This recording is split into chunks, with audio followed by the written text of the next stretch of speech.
Dari keluarganya dibantai, dia jadi budak, tiba-tiba udah jadi kepala pengawal. Кто это? Бейбарс, прапор Дина Бундуктари. Dan ya bisa dibilang Ruknuddin Baibars tuh adalah salah satu tokoh Islam yang paling. Kita bahas tokoh-tokoh perang salib lagi. Kemarin kan kita udah bahas Salahuddin Al-Ayyubi ya, salah satu pemimpin Islam yang paling berpengaruh yang dikenal sebagai pemimpin perang terbaik selama perang salib. Nah sekarang gue mau bahas pemimpin pihak muslim lagi yang bisa dibilang setara lah nih sama Salahuddin Al-Ayyubi. Termasuk dalam hal kesuksesan di perang salib dan juga kesuksesannya naklukin pasukan Mongol. Yang emang terkenal kuat banget kan di medan perang. Dan yang bikin unik nih, beliau ini tuh awalnya dari kalangan rendah. Tapi kemudian bisa jadi raja dan dikenal sebagai salah satu raja yang punya diplomasi terbaik. Mantap juga ya. Tapi sebelum kita mulai, gue mau cerita dikit nih tentang game yang mulai suka gue mainin belakangan ini. Gamenya tuh udah lumayan lama sebenarnya. Gue udah tahu ini dari lama. Bahkan mungkin nih gue yakin banyak dari lu juga yang udah main nih. Iya, gue tuh lagi suka banget main Genshin Impact. Telat ya. Ya, tapi kan nggak apa-apa ya. Mending telat kan daripada nggak sama sekali. Dan sejujurnya setelah gue main, sekarang gue paham sih kenapa orang-orang tuh banyak banget yang suka sama game ini. Emang keren ini game. Buat yang mungkin belum tahu nih, Genshin Impact ini adalah game open world action RPG dengan desain ala-ala anime gitu. Dan dari segi desainnya aja, game ini tuh menurut gue udah cakep banget loh. Nah, di game ini nantinya kita tuh bakal bisa milih karakter-karakter dengan elemen dan combo skill yang beda-beda. Dan kalau combat skill, elemen-elemen ini tuh kerennya bisa berinteraksi satu sama lain gitu. Jadi dinamis gitu. Misalnya nih, contoh nih, elemen Dendro. Itu tuh bisa dikombinasikan sama elemen Hydro untuk menghasilkan elemental reaction Bloom. Ini kan mantep banget ya. Kita bener-bener dikasih kebebasan buat kombinasiin karakter sesuai sama elemen dan talentnya. Terus lu bisa lihat juga nih talent dari karakter Nilo yang bikin Bloom Core berubah jadi Bountiful Core yang damage-nya tuh lebih tinggi. Wah, harus punya nih gue Nilo nih berarti nih. Dan kebetulan buat yang suka main Genshin nih, di tanggal 15 sampai 23 April ini Genshin Impact tuh bakal ngadain event offline nih. Nama eventnya Traveler Ayo Berangkat. Jadi buat lo yang tertarik, lo bisa langsung aja nih datang ke tempat-tempat ini. Ada stasiun Tugu Jogja, stasiun Gambir Jakarta, rest area kilometer 72 Tol Cipularang, sama rest area kilometer 282 Pejagan Pemalang. Banyak juga nih tempatnya nih. Jadi ya buat lo yang lagi di perjalanan mudik nih, lo bisa banget nih mampir nih. Di sana nanti lo bisa claim merch official dari Genshin Impact. Dan pastinya nikmatin waktu istirahat sambil main Genshin Impact. Ih, asik banget ya. Nah kebetulan gue kan tahun ini nggak ada mudik ya. Cuma ada rencana buat liburan gitu aja. Dan waktunya pas banget nih, bertepatan banget sama event ini. Jadinya ya gue liburannya dengan cara datang ke salah satu lokasi event ini aja.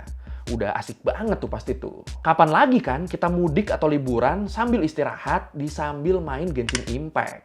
Di lokasi event official offline Genshin Impact juga. Ih, mantep banget. Jadi ayo, tunggu apa lagi? Ayo download Genshin Impact sekarang juga. Linknya ada di deskripsi ya. Dan jangan lupa pastinya datang juga ke eventnya. Mungkin kita bisa ketemu nih nanti nih. Ya udah kalau gitu, ayo langsung aja kita bahas Ruknuddin Baibars. Tentara berprestasi yang kemudian jadi raja. Di Learning by Googling. Sebenarnya bisa dibilang hampir nggak ada sumber yang nyeritain gimana kisah hidup Ruknuddin Baibars sebelum masuk ke dunia militer. Kalau menurut Britannica, Baibars tuh lahir di tahun 1223 di Cuman Kipchak di dekat Laut Hitam. Udah cuma itu aja awal-awal kehidupan Baibars yang diketahui. Itu pun versi lahirnya ada banyak tuh tahunnya tuh. Dan catatan tentang Baibars kebanyakan dimulai di tahun 1242. Waktu Mongol berhasil menginvasi wilayah Kipchak. Dan Nawan banyak orang buat dijual jadi budak. Ya emang waktu itu orang-orang dari kelompok bangsa Turki, termasuk orang-orang Kipchak, mereka ini dikenal punya reputasi bagus di dunia Islam, khususnya buat dijadiin pasukan militer. Makanya di zaman itu, budak-budak yang punya identitas Turki itu bisa dijual mahal. Apalagi kalau fisik mereka bagus dan punya keterampilan bertarung yang bagus juga.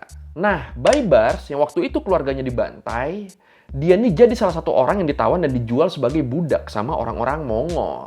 Dan setelah berganti pemilik beberapa kali, Baibars akhirnya dibeli sama Alauddin Aydakin al-Bundukdori, seorang komandan pasukan pemanah dinasti Ayyubiyah. Aydakin dia mutusin buat ngebeli Baibars karena dia ngelihat Baibars ini nih punya skill manah yang jago banget. Makanya dibeli tuh akhirnya sama dia. Dan dari situ Baibars langsung dibawa ke Kairo buat dilatih di sana. Oh iya, gelarnya Aidakin sendiri, Albunduk Dori atau yang artinya sang penjaga busur panah. Ini nih nantinya juga bakal dipakai sama Baibars karena prestasinya di militer. Tapi sayangnya waktu udah di Mesir, Aidakin ternyata kena masalah yang bikin dia ditahan. Dan sesuai aturan, semua harta dia tuh disita kerajaan, termasuk Baibars yang waktu itu jadi budaknya dia. Pindah lagi tuh akhirnya kepemilikan Baibars dari Alauddin Aidakin ke kerajaan. Berubah tuh statusnya dia di sini jadi budak resminya penguasa Mesir. Dan disinilah dia dikirim ke satu pulau di Sungai Nil buat ngejalanin serangkaian pelatihan militer khusus. Dan selama pelatihan ini, Baibars tuh nunjukin kemampuan militer yang emang bagus banget ternyata. Sampai akhirnya Baibars diangkat jadi kepala pasukan pengawal Sultan dinasti Ayyubiyah waktu itu, Sultan As-Solih Najmuddin Ayyub. Ini kan gila ya naik turun hidupnya ya. Dari keluarganya dibantai, dia jadi budak, tiba-tiba udah jadi kepala pengawal. Gila. Отцепись от него, пока он не сломал тебе хребет. Это же Бейбарс. Кто это? Бейбарс, праполя Дина Бундукдари. Dan ya udah, dari situ prestasi Baibars nih terus-terusan naik nih. Sampai di tahun 1250, Baibars dipercaya buat jadi komandan perang ngelawan pasukan salib.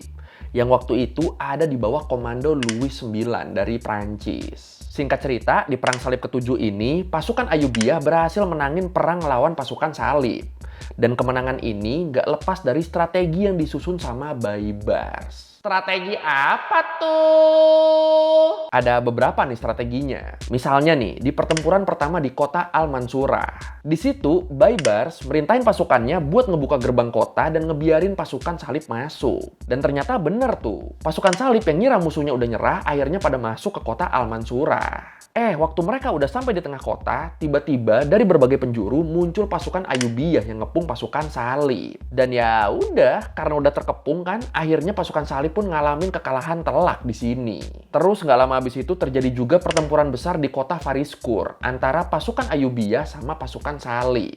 Dan sama kayak di pertempuran Al-Mansurah tadi, di pertempuran ini pasukan salib juga dikalahin lagi nih. Bahkan kali ini pemimpin mereka, Louis IX, itu tuh berhasil ditawan. Dan ini bikin pasukan salib harus ngasih uang tebusan yang gede banget. Dan bikin mereka terpaksa ngaku kalah di sini.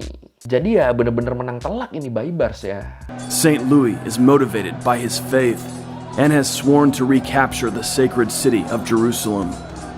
Baibars and his fellow Mamluks are equally driven by their devotion to Islam and are determined to stop the French king.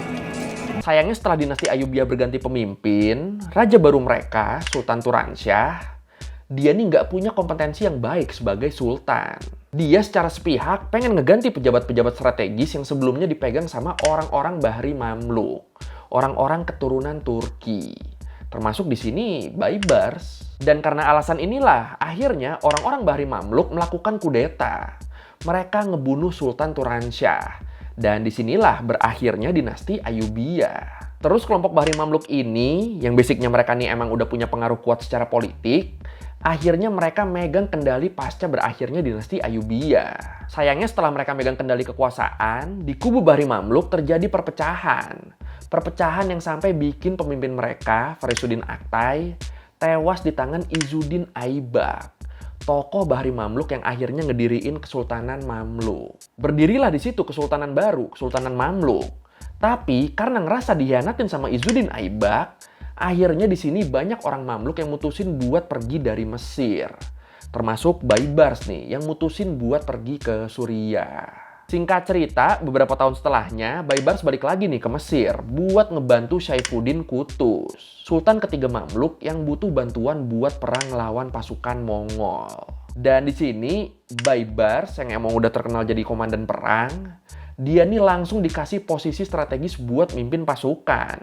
Dan dia juga dijanjiin sebuah wilayah kekuasaan kalau mereka bisa menang. Dan bener aja, abis Baibars join pasukan Mamluk, mereka langsung berhasil ngalahin pasukan Mongol di pertempuran Ain Jalut. Bahkan banyak pemimpin pasukan Mongol yang jadi korban waktu itu. Pokoknya ya menang besar lah di sini mereka.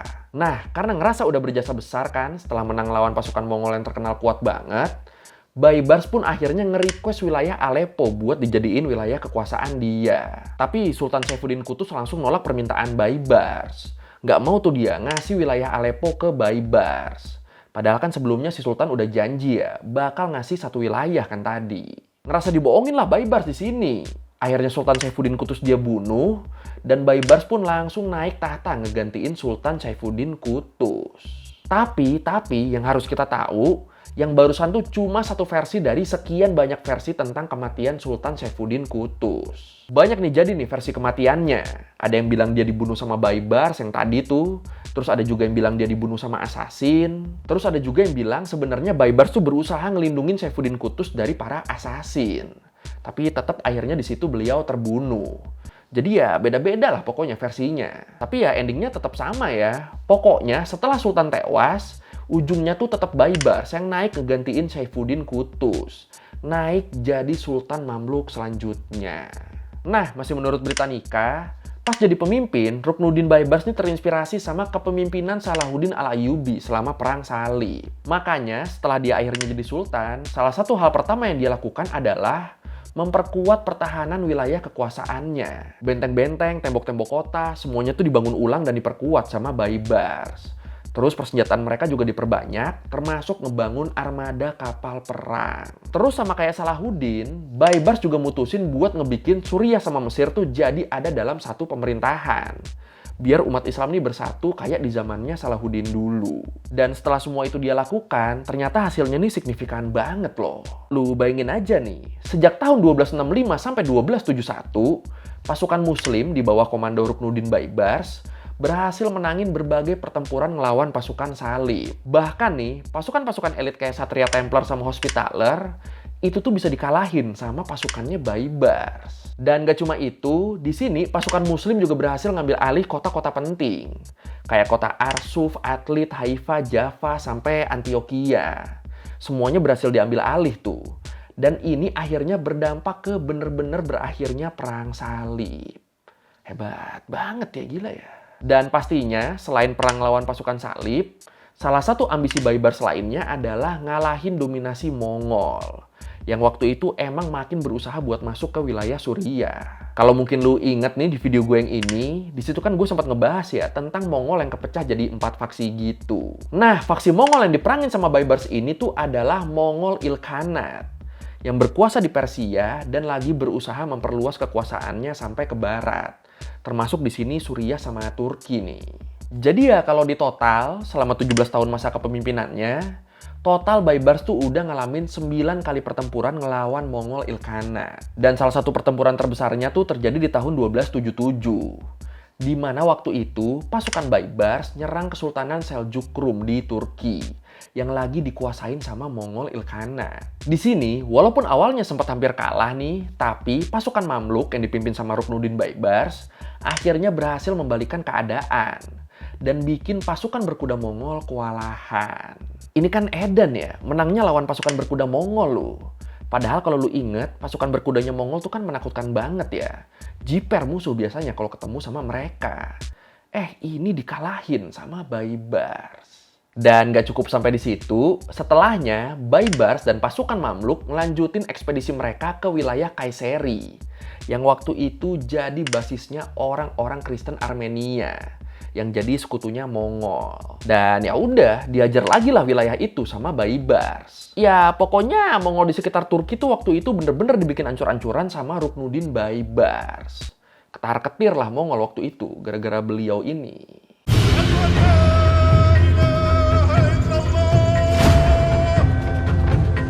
إن الأعداء لا يرحمون النساء والأطفال الأبرياء أيضا أمر قولهم. Terus ada satu hal lagi nih yang menurut gue menarik banget tentang Ruknuddin Baibars ini, yaitu soal hubungan Ruknuddin Baibars sama Ordo Assassin. Buat yang mungkin belum tahu, Assassin atau Hassassin itu kan sebenarnya nama sekte Syiah Nizari Ismailiyah. Sekte pecahan kelompok Syiah Ismaili dari Kesultanan Fatimiyah Mesir. Nah, beberapa pengikut fanatik sekte ini tuh kemudian jadi pasukan militer khusus. Pasukan khusus yang punya spesialisasi operasi mata-mata dan pembunuhan senyap. Dan kalau lagi ngelancarin aksi-aksi pembunuhannya, Biasanya, tentara rahasia assassin ini tuh mereka tuh pakai senjata belati, racun, atau panah. Ya, pokoknya mereka pakai senjata yang bisa disembunyiin atau dipakai dari jarak jauh. Pokoknya yang penting pas ngebunuh tuh nggak ada suaranya, nggak ketahuan siapa-siapa. Ya, bener-bener job desk assassin yang kita tahu sekarang sih ya. Nah, selama perang salib berlangsung, pasukan assassin ini tuh bener-bener jadi apa ya? Jadi momok. Apalagi target mereka ini biasanya orang-orang penting. Baik itu dari kubu Islam maupun dari pasukan salib. Dua-duanya mereka incar tuh. Dan karena keterampilan mereka yang bisa ngebunuh dalam senyap inilah, makanya akhirnya kata assassin tuh kemudian diserap jadi bahasa Inggris. Akhirnya kan sekarang assassin tuh jadi apa ya? Jadi diksi buat nyebut pembunuh bayaran yang diem-diem gitu kan. Ya menarik sih ini serba-serbi assassin ini sebenarnya. Apa perlu kita bahas lebih detail nih? Silakan komen. Теперь твой черед. Бейбарс. Кто ты? Откуда ты родом? Oke, balik lagi ke Ruknuddin Baibars. Nah, di masa kepemimpinan Baibars, posisi kelompok assassin ini tuh udah lemah banget karena serangan-serangan dari pasukan Mongol. Sampai akhirnya Baibars berhasil nguasain benteng-benteng yang selama ini dikuasain kelompok assassin.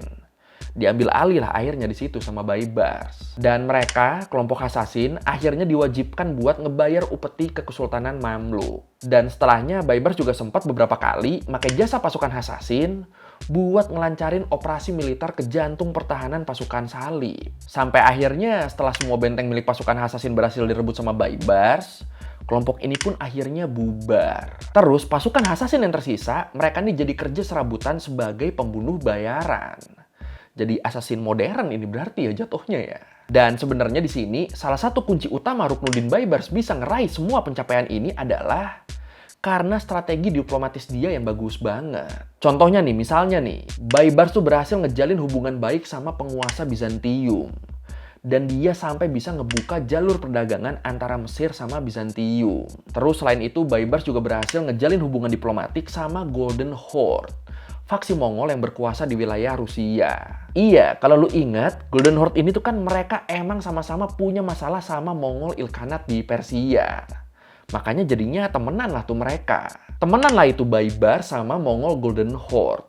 Soalnya kan musuh dari musuhku adalah temanku ya. Dan ya kayak yang udah kita bahas tadi, pasukan Baibars pun akhirnya bisa neken kekuatan Ilkhanat dan mukul mundur pasukan Ilkhanat dari Suriah.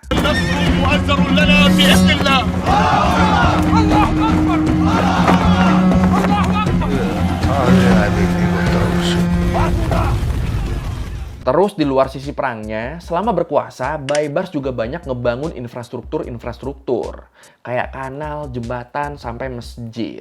Bahkan ya, dia tuh sampai ngebangun sistem pengiriman pos super cepat yang bisa ngirim kargo dari Mesir ke Suriah cuma dalam waktu 4 hari. Ini cepetan ini apa jasa-jasa kurir sekarang ini ya? Terus selain dikenal garang dalam berperang, Baibars juga dikenal sebagai muslim yang taat. Bahkan kalau menurut Thomas Walker Arnold, seorang sejarawan budaya Islam asal Inggris, di bukunya yang berjudul The Preaching of Islam, A History of the Propagation of the Muslim Faith, di situ dia bilang kalau Baibars ini nih jadi sosok kunci yang bikin Islam nyebar di Golden Horde. Dan di sini madrasah jadi salah satu fasilitas yang banyak dibangun sama Baibars. Dan selain itu dia juga banyak ngedukung berbagai penelitian sains di masanya. Bahkan nih salah satu madrasah yang juga jadi mausoleumnya Ruknuddin Baibars sampai sekarang ini nih masih berdiri dan punya banyak manuskrip kuno dari berbagai bidang ilmu. Khususnya di sini ilmu-ilmu agama. Gila, keren banget ya. Suka nih gue nih sama pemimpin yang melek sains begini nih. Ruknuddin Baibars sendiri, akhirnya beliau wafat di tahun 1277 di kota Damaskus. Meninggalnya kenapa? Beberapa sumber bilang kalau kematian Baibars tuh karena dia meminum kumis. Kumis tuh semacam minuman olahan susu gitulah. Kumisnya waktu itu udah diracun, yang sebenarnya nggak ditujukan buat dia racunnya. Dan akhirnya jenazah Baibars dikebumikan di Madrasah Az-Zahiriyah, salah satu madrasah sekaligus perpustakaan di kota Damaskus. Dan ya bisa dibilang Ruknuddin Baibars tuh adalah salah satu tokoh Islam yang paling dihormati waktu itu. Baik di sisi umat Islamnya maupun dari kelompok yang pernah diperangin sama Ruknuddin Baibars. Bahkan nih Baibars tuh sampai dapat julukan Abul Futuh atau The Father of Conquest, sang bapak penakluk. karena prestasi-prestasi dia selama mimpin pasukan Islam. Ini kan gila ya, banyak banget sih emang ya pencapaian dia ya. Ya gimana nggak banyak, coba kita list aja coba satu-satu tuh. Mulai dari mengakhiri perang panjang, membangun peradaban Islam, sampai ngedukung perkembangan sains. Gila, keren. Tapi kalau menurut lu sendiri gimana nih? Kira-kira pencapaian Baibars yang mana nih yang paling berpengaruh ke dunia? Silakan komen.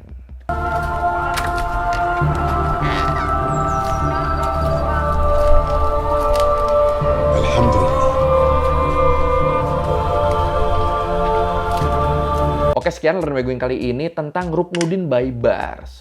Salah satu tokoh Islam yang paling besar yang awalnya tuh dia itu adalah Buddha. Kalau lu merevisi kali gue udah salah, atau lu mau nanya, atau lu mau nambahin yang nggak ada video, bisa lu tulis di komen. Kita diskusi kayak biasa. Sekali lagi, thank you udah nonton. Jangan lupa like, comment, subscribe. Bye.